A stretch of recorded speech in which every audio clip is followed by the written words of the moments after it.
Dubingiai – mažoji Lietuvos kultūros sostinė. Švenčiame 690 metų gimtadienį ir kviečiame jūs tapti visus metus vyksiančio kultūros festivalio liudininkais. Garsios Radvilų giminės puoselėti Dubingiai, amžinajam poilsiui priglaudę Rudąjį bei Juodąjį Radvilas, kasmet tęsia kultūrinės veiklas, įprasminančias kunigaikščių Radvilų atminimą. Ryškiausia istorinė Dubingių ikona – Lietuvos karalienė Barbora Radvilaitė. Jos ir Žygimanto Augusto meilės legenda gyva iki šiandien. Ji įkvepia, kuria emocinį ryšį ir unikalią vertę Dubingiams. Mažosios kultūros sostinės garbės ambasadorius Radvilų palikuonis kunigaikštis Motiejus Radvila.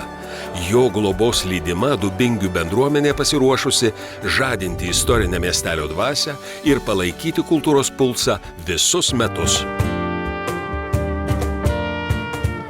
Renginiai ir inovatyvūs kūrybiniai projektai, kuriami drauge su tarptautiniais partneriais ir žymiausiais Lietuvos kultūros pasaulio atstovais, o programa apima įvairiausius meno žanrus, nuo medijų meno iki muzikos eksperimentų, dailės ir poezijos sintezės, kvapų kūrybos laboratorijos, meninių šviesos instaliacijų iki kulinarinio paveldo patirčių.